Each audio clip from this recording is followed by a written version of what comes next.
الحمدللہ والصلاۃ والسلام علی رسول اللہ وعلی آلہ وصحبہ اجمعین۔ سورہ البقرہ آیت 189 لاسٹ ویک ہم نے آدھی آیت ڈسکس کی تھی، اور یہ آیت کا جو کانٹیکس تھا کہ نبی اکرم صلی اللہ علیہ وسلم سے لوگ چاند کے بارے میں سوال کر رہے تھے، اور چاند کے بارے میں لوگوں کو کچھ وہم تھے، کچھ جس کو ہم کہتے ہیں توہمات تھے، بینگ سپرسٹیشس، جو ہر سوسائٹی اور ہر کلچر میں ہوتے ہیں بائی دا وے۔ اور اس کا جو ریزن ہوتا ہے وہ پریٹی مچ ہوتا ہے جب اللہ تعالیٰ کی کتاب بند ہو جاتی ہے نا، جن معاشروں کے اندر جب لوگ اللہ تعالیٰ کو بھول جاتے ہیں، اور جو نبی کے فرمان ہوتے ہیں ان کو پرائیورٹی نہیں دیتے اپنی زندگی میں، تو اس طرح کے وہم آٹومیٹکلی وہ جگہ لے لیتے ہیں۔ اور مختلف سوسائٹیز میں، مختلف کلچرز میں یہ آپ دیکھیں گے ہی دیکھیں گے۔ تو جو لاسٹ ویک میں نے بات ڈسکس کی تھی، یار زندگی آلریڈی ٹھیک ٹھاک ٹف ہے، وہ کیونکہ یہ امتحان ہے، اللہ تعالیٰ ہم سے ٹیسٹ لے رہے ہیں، اس میں بہت کچھ آسان ہے اور بہت کچھ مشکل ہے۔ تو کیا ضرورت ہے اپنی زندگی کو مزید مشکل بنانے کی، ان توہمات میں پڑنے کی، ان فیک عقیدوں کے اندر گھسنے کی، ان پہ بلیو کرنے کی؟ اپنی زندگی آپ مشکل کر رہے ہیں اور کسی کی نہیں، اپنی زندگی مشکل کرتے ہیں، اور اگر آپ اس کے اسٹانچ بلیور ہیں تو آپ اپنے اطراف لوگوں کی زندگی بھی مشکل کر دیں گے۔ اور اس میں کوئی، جس کو کہتے ہیں نا، کوئی میٹ نہیں ہے، کوئی اس کے پیچھے روح نہیں ہے، لیکن کیونکہ ہم نے اس کلچر میں آنکھ کھولی ہے، تو سب لوگ کر رہے ہیں تو اس لیے ہم بھی کر رہے ہیں، اور ہم اس پہ بلیو کرنے لگ جاتے ہیں کیونکہ لوگ کہتے ہیں، سنا ہے، بتایا جاتا ہے، سو آن اینڈ سو فورتھ۔ تو جیسے اللہ تعالیٰ کی کتاب کھلتی ہے، انسان کو سمجھ آتی ہے، تو یہ سب چیزیں دم توڑ دیتی ہیں، اور انسان جو ہے نا آزادی کے ساتھ سانس لیتا ہے، کیونکہ آلریڈی کافی زندگی میں چیلنجز آ ہی رہے ہیں، تو اپنی زندگی آسان کریں، ان سب چیزوں سے نکلیں۔ تو جو لاسٹ ویک جو آیت تھی وہ ہم نے آدھی پڑھی تھی، جس میں بات ہوئی تھی اعوذ باللہ من الشیطان الرجیم بسم اللہ الرحمن الرحیم یسألونک عن الاحلہ قل ہی مواقیت للناس والحج، کہ یہ لوگ آپ سے چاند کے بارے میں پوچھتے ہیں، نئے چاند کے بارے میں پوچھتے ہیں، اور چاند کا گھٹنا بڑھنا اس کے بارے میں پوچھتے ہیں۔ تو نبی اکرم صلی اللہ علیہ وسلم کو اللہ تعالیٰ نے کہا کہ آپ ان کو جواب دیں، قل ہی مواقیت للناس، ہی مواقیت للناس والحج، یہ تو مواقیت وقت کی جمع ہے، تو یہ تو لوگوں کے لیے ٹائمنگ کا تعین کرتی ہے، بیسکلی اٹس یور کیلنڈر، اور اسپیسیفکلی حج کے لیے، کیونکہ حج سال کا ایک بہت بڑا ایونٹ ہوتا ہے، اور یہ ابراہیم علیہ السلام نے جب کعبہ بلڈ کیا تھا اس کے بعد سے یہ مسلسل ہو ہی رہا تھا، ایون دو لوگوں نے اس میں بہت سارے شرکیہ عقیدے اور وہ سب چیزیں ایڈ کر لی تھی قریش نے، لیکن حج ہو ہی رہا تھا بڑھ سے۔ تو لوگوں کو یہ ریمائنڈ کروانے کے لیے کہ اس چاند کے گھٹنے بڑھنے میں آپ کوئی اور توہم پرستی تلاش نہیں کریں، جسٹ اسٹک ٹو اٹ کہ یہ ایک کیلنڈر ہے، اور کیونکہ ابھی رمضان گزرا تو رمضان شروع ہونا اور ختم ہونا اس میں بھی چاند کو دیکھا جاتا ہے۔ صحیح، تو یہ تو آدھی آیت تھی جو ہم نے اس پر تھوڑی سی بات کی تھی۔ تو آگے کی آیت میں اللہ تعالیٰ کامنٹ کر رہے ہیں، وَلَيْسَ الْبِرُّ بِأَن تَأْتُوا الْبُيُوتَ مِن ظُهُورِهَا وَلَكِنَّ الْبِرَّ مَنِ اتَّقَىٰ وَأْتُوا الْبُيُوتَ مِنْ أَبْوَابِهَا وَاتَّقُوا اللَّهَ لَعَلَّكُمْ تُفْلِحُونَ۔ تو عرب کلچر میں ایک پریکٹس تھی کہ جب وہ حج کا احرام باندھ لیتے تھے اور اپنے گھر سے نکلتے تھے حج کرنے کے لیے، اور کسی وجہ سے اگر ان کو گھر واپس آنا پڑے، کوئی چیز اگر وہ بھول گئے راستے میں، ان کو کوئی چیز یاد آئی، تو وہ اب گھر کے فرنٹ ڈور سے انٹر نہیں ہوں گے، وہ اس کو برا سمجھتے تھے۔ تو اس کے لیے بھلے انہیں گھر میں پیچھے سے کود کے جانا پڑے، کچھ بھی کوئی بھی ایک دوسرا راستہ بنانا پڑے، لیکن گھر کے پیچھے سے وہ اس کو اپروچ کریں گے۔ یا جب وہ حج کر کے واپس آتے تھے تب بھی ان کا ماننا تھا کہ ہم فرنٹ ڈور سے انٹر نہیں ہوں گے، ہم پچھلے دروازے سے آئیں گے، اگر پیچھے دروازہ نہیں ہے تو ہم کود کے آئیں گے، کسی بھی طرح کوئی ہیلا کریں گے، لیکن فرنٹ ڈور سے انٹر نہیں ہو سکتے۔ اور ان کی ایک پریکٹس تھی جس کو وہ صحیح سمجھتے تھے، اور اس میں جب اس طرح کی پریکٹسز ہوتی ہیں تو اس کا نہ کوئی سر ہوتا ہے نہ کوئی پیر ہوتا ہے۔ کچھ لوگ اس کو اس لیے کرتے ہیں کیونکہ یہ ایک اچھا شگون ہے، کچھ لوگ اس لیے کر رہے ہوتے ہیں کہ کسی بری چیز سے بچنا ہے، تو اسی کو حیثیت اور حقیقت نہیں ہوتی۔ تو اللہ تعالیٰ ان کو یہ کہہ رہے ہیں کہ لیس البر، اس میں کوئی نیکی ہے ہی نہیں کہ تم اپنے گھروں کے پیچھے سے ان میں داخل ہو رہے ہو، بلکہ نیکی تو کس چیز میں؟ اللہ کے تقوی اختیار کرنے میں۔ وہ جو ہم بیلنس پرسنالٹی جس میں ہم بات کرتے رہتے ہیں، جو اللہ تعالیٰ چاہتے ہیں کہ انسان کی بن جائے، اللہ سے ڈرنے والی، اللہ کو یاد رکھنے والی، جو کہ ایکسٹریم پرسنالٹی نہیں ہوتی، جو بیچ میں ہوتی ہے، جو پریٹی بیلنسڈ ہوتی ہے، اور قرآن آپ کو وہی اچیو کرنے میں ہیلپ کرتا ہے۔ تو اللہ تعالیٰ کہہ رہے ہیں کہ بر جو ہے وہ تو تقوی میں، تو اب کیا کرو، وَأْتُوا الْبُيُوتَ مِنْ أَبْوَابِهَا، تو اپنے گھروں کو آؤ ان کے فرنٹ ڈورز میں سے، واتقوا اللہ لعلکم تفلحون، اور اللہ کا تقوی اختیار کرو، اللہ کے عذاب سے اپنے آپ کو بچاؤ، اسی میں اس کو کرنے سے ہو سکتا ہے کہ تم فلاح پا جاؤ۔ کیونکہ یہ سب چیزیں کیوں کرتے ہیں ہم انسان، کیوں کرتے ہیں تو ہم پرستیوں میں کیوں جاتے ہیں؟ ہمیں ایسا لگتا ہے کہ اس میں کوئی سیکرٹس چھپے ہوئے ہیں، اور سکسیس اگر ہمیں حاصل کرنی ہے یا ہمیں ناکامی سے بچنا تو یہ سارے توہمات میں ہمیں جانا پڑے گا۔ لیکن اللہ تعالیٰ یہ جڑ سے اکھاڑ کے پھینک رہے ہیں یہ بلیف، اور اللہ تعالیٰ نے جو جواب دیا نا بڑا انٹرسٹنگ جواب دیا۔ تو اب قرآن کی خوبصورتی یہ ہے کہ اللہ تعالیٰ نے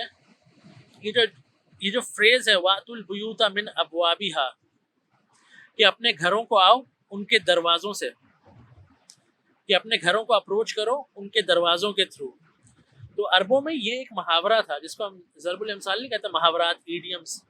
تو عرب یہ اپنے کلچر میں یوز کرتے تھے یہ جملہ، اور اس کا مطلب کیا ہوتا تھا کہ چیزوں کو صحیح طریقے سے کرو، چیزوں کو جائز طریقے سے، کوئی دو نمبری کرنے کی ضرورت نہیں ہے۔ گھر ہے تو گھر میں انٹر اگر ہونا ہے تو صحیح دروازے سے انٹر ہو، پیچھے سے پھلانگ کے آنے کی ضرورت نہیں ہے۔ تو یہ ایک محاورہ بھی تھا کہ جس سے یہ ہوتا تھا یار ایمانداری سے صحیح طریقے سے جو چیزیں صحیح ہیں وہ کرو، وہ چیزیں اپنی کرو لائف میں۔ تو کوئی دو نمبری نہیں، کوئی بہانے بازی نہیں، کوئی گیمکس نہیں، کوئی فراڈ نہیں، اپنے آپ کو بیوقوف نہیں بنانا، اپنے آپ کو جسٹیفائی نہیں کرنا، وہ سب چیزوں سے باہر نکلو۔ تو یہ محاورہ وہ یوز کرتے ہی تھے۔ تو اللہ تعالیٰ نے اس محاورے کو لیا جو کہ عرب کلچر میں عام طور پہ وہ یوز ہوتا ہی تھا، اور یہاں اس کو سبحان اللہ اللہ تعالیٰ نے پلیس کیا، جس سے دونوں ایشوز حل ہو گئے۔ پہلے تو اللہ تعالیٰ نے کہا کہ اسٹریٹ اوے چیزوں کو ان کی صحیح مقام، صحیح پلیسمنٹ سے اپروچ کرو، کوئی دو نمبری کرنے کی ضرورت نہیں ہے۔ جن چیزوں میں کوئی خیر نہیں ہے، جن چیزوں کی وجہ سے کوئی بدشگنی نہیں ہو رہی اور اس کی کوئی دلیل بھی نہیں ہے تمہارے پاس، تو ان چیزوں میں اپنے ٹائم اینڈ ایفرٹ وہ سب ویسٹ کرنے کی ضرورت نہیں ہے۔ تو چیزوں کو صحیح رکھو، یہ یونیورسل میسج چلا گیا۔ اور دوسرا یہ بھی ہو گیا کہ حج کا جب احرام باندھا ہے تو اس میں بھی کوئی نیکی کی ایلیمنٹ ہے ہی نہیں شامل کہ تم احرام باندھ کے اب اپنے گھر کے پیچھے سے انٹر ہو رہے ہو۔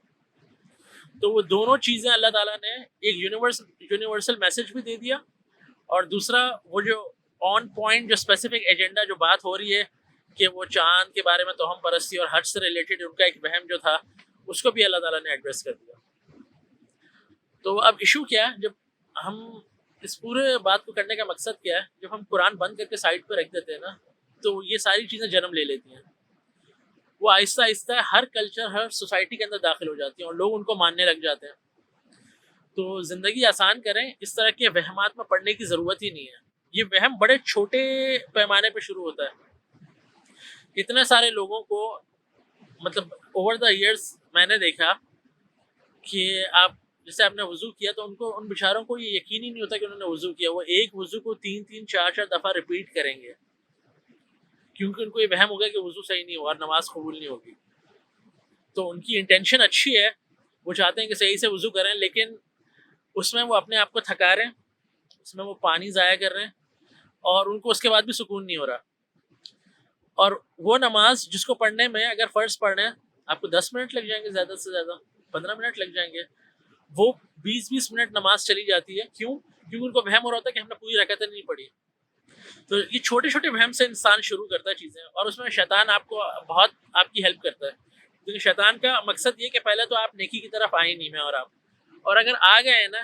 تو یا تو اب اس نیکی کے چکر میں ہمارے اندر غرور آ جائے، یا اس نیکی کو اتنا مشکل بنا دو کہ وہ ایونچولی ہماری پہنچ سے باہر ہو جائے، اور اس چکر میں وہ بہت سارے وہم ہمارے اندر ڈال دیتا ہے۔ تو اب لوگ اب وضو کرتے ہیں اور 5 6 دفعہ وضو کر رہے ہیں، ریپیٹ کر رہے ہیں، کہ ان کو یقین نہیں ہو رہا۔ اور یہاں سے یہ تو چھوٹا سا ایک لیول ہے، وہاں سے شروع ہوتا ہے۔ پھر وہ دوسری جو چیزیں جس پہ ہم نے بات کی کہ کوئی آپ کا فیوریٹ کلر ہے، فیوریٹ کلر ہونے میں کوئی مسئلہ نہیں ہے، لیکن جگہ آپ اسے کہیں گے کہ یہ آپ کا لکی کلر ہے، اگر یہ آپ پہنیں گے تو اچھا ہوگا، اور اگر آپ یہ نہیں پہن رہے تو اچھا نہیں ہوگا، دین دیٹ از پرابلمٹک۔ آپ کو کوئی نمبر پسند ہے کوئی مسئلہ نہیں ہے، لیکن اگر آپ جب اس نمبر کے ساتھ یہ چیز ایسوشیٹ کر دیتے ہیں کہ دس از مائی لکی نمبر، یہ ہوگا، اس نمبر کی ٹیبل پہ میں بیٹھوں گا، اس نمبر کی شرٹ میں پہنوں گا تب میرے ساتھ کچھ اچھا ہوگا، ورنہ اچھا نہیں ہوگا۔ تو یہ سب چیزیں مجھے اور آپ کو بیسکلی جس کو کہتے ہیں نا اللہ پہ جو ایمان ہے، اللہ پہ جو توکل ہے نا، ان سے دور کر رہی ہے، یہ ہمیں ریسٹرکٹ کر رہی ہے، یہ ہمیں بلا وجہ ڈرا رہی ہے۔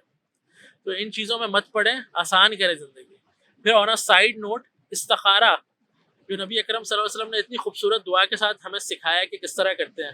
اس کو ہم نے کیا کیا، آؤٹ سورس کر دیا. ہم خود نہیں کرتے، اب ہم نے کسی آگے لوگوں کو دے دیا، بھائی ہم تو نیک نہیں ہیں، ہمیں کیا پتا. بھائی مسئلہ میرا ہے،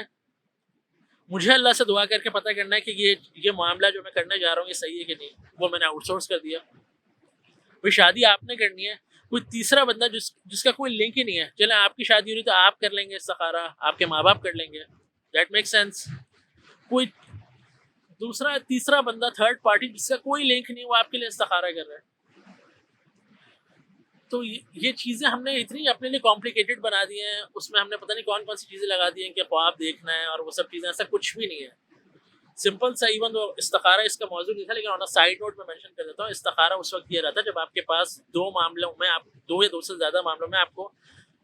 یہ مشکل ہو رہی ہے کہ کون سی میں چوائس لوں، کون سا آپشن پک کروں. تو اس کا طریقہ یہ نبی اکرم صلی اللہ علیہ وسلم کی سنت کے مطابق ہے کہ آپ ایک آپشن پک کر لیں اور اب آپ یہ دعا پڑھیں استخارے کی، اس میں پہلے 2 نفل پڑھیں گے، اس کے بعد یہ استخارے کی دعا ہے، اور وہ کام آپ شروع کر دیں، اس میں انگیج ہو جائیں. اگر وہ روکنا ہوگا اللہ تعالیٰ نے تو وہ روک دیں گے، اور اگر اس میں کوئی خیر ہوگی تو اللہ تعالیٰ اس میں اپنا فضل کریٹ کرتے رہیں گے، برکت ڈالتے رہیں گے، اور وہ کام آسان ہو جائے گا. استخارے کی دعا میں اینڈ میں ہم کرتے ہیں یہی دعا مانگ رہے ہوتے ہیں کہ اللہ تعالیٰ اگر یہ چیز ہمارے لیے اچھی ہے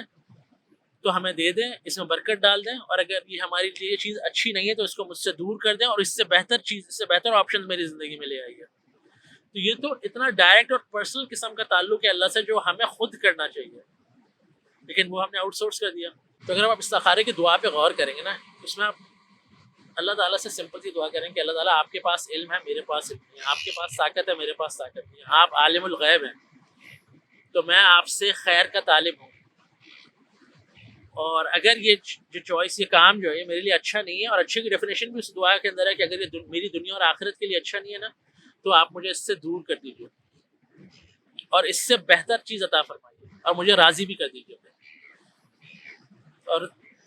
دعا گوز آن، اور اگر اس میں یہ پھر اینڈ میں ہے کہ اگر یہ کام میرے لیے اچھا ہے تو اس میں برکت ڈال دیجیے،